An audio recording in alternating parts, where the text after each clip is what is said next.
শনিবার। যাই হোক, আমি এসব মধ্যে বেশি মন্তব্য করতে চাই না, কারণ যারা নাকি বিজেপি বিরোধী একটা মহাগঠবন্ধন করতে চায় তাদের অংশীদার যদি এরকম পিনপ্রিক্স কথাবার্তা বলে, তাহলে সেটা বোধহয় বিজেপিকে সাহায্য করা হয়, বিজেপি বিরোধী ঐক্যের সম্ভাবনাকে এগিয়ে নিয়ে যেতে সাহায্য করে না।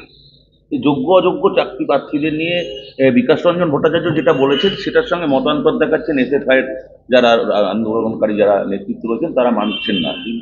না না, কোর্টের ব্যাপার, আইনের ব্যাপার, আইন অনুযায়ী কথা বলেছে। এখন সেটা আইন অনুযায়ী চাকুরি প্রার্থীদের সুবিধা হচ্ছে না অসুবিধা হচ্ছে, এইসব প্রশ্ন দেখা দিয়েছে। এটা অনেক আগে থেকে 2016 সালে যখন এই ব্যাপারটা হলো, এই যে সুপার নিউমারি পোস্ট তৈরি করেই বিপদটা তৈরি করেছে, এই বিপদ তৈরি করেছে রাজ্য সরকার। সুপার নিউমারি পোস্ট তৈরি না করলে এই সব সমস্যা দেখা দিত না। যাই হোক, মহাকুম্ভ 144, এখানে মারা গেছে মানুষ, এখনো মৃত্যুর সঙ্গে লড়াই করছে কয়েকজন, এবং সরকারি রিপোর্টেই শতাধিক মানুষ কম বেশি আহত হয়েছেন। এই রিপোর্টটা দেখে আমার মনে পড়ে যাচ্ছিল ঠিক 44 বছর আগে যখন শতবর্ষ হচ্ছিল কুম্ভের, তখন কিন্তু মানুষ মারা গেছেন। যদিও তখনকার সময়ে যে বিধি ব্যবস্থা গ্রহণ করা আর যে জায়গাটায় সঙ্গম আছে, অর্থাৎ সরস্বতী নদী, যমুনা নদী এবং এই যে আরেকটা নদী, আর এই তিনটে নদীর যে মিলন, ত্রিবেণী আর কি, তিনটে নদীর যে সঙ্গম, যেটা আমি নিজে, আমার তো দুটো হাত আছে, দুটো হাতে দুটো নদীর জল ধরলাম। আর আমার বন্ধু ছিল, তাকে বললাম তুই একটা জল ধর।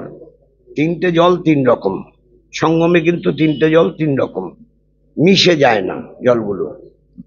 এখন এর ঐতিহাসিক যে বর্ণনা কি আছে এসব আমার জানা নেই, কিন্তু যখন এ ধরনের প্রচার করে ব্যাপক স্পেশাল ট্রেন দিয়ে ব্যাপক মানুষের সমাগম হচ্ছে, কয়েক কোটি মানুষ সেখানে সামিল হচ্ছে, সেখানে যে ধরনের বিধি এবং ব্যবস্থা গ্রহণ করা উচিত ছিল তা বোধহয় পর্যাপ্ত ছিল না।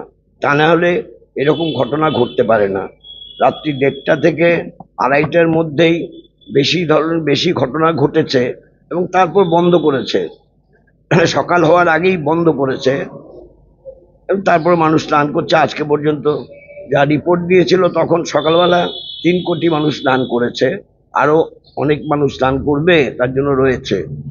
এই ধরনের বিষয় মানুষের বিশ্বাস, ভাবাবেগ তা যখন কাজ করে, তখন নিরাপত্তার ব্যবস্থা যেভাবে করা উচিত তার বোধহয় কিছু খামতি ছিল। যাই হোক, এখন সরকার তৎপর হয়েছে, রাজ্য সরকার এবং ভারত সরকার এখন তৎপর হয়েছে, কিন্তু যা ক্ষতি হওয়ার, পরিবারের যাদের ক্ষতি হয়ে গেল, এগুলো ভাবার উচিত ছিল আগে থেকে, এবং এখন আর যাতে এই ধরনের ক্ষতি না হয় সে বিষয়ে তৎপরতা দেখাবেন সরকার, রাজ্য সরকার এবং ভারত সরকার, প্রত্যাশা করব। আর যাদের জীবন চলে গেল তাদের পরিবার পরিজনের প্রতি সমবেদনা জানাবো।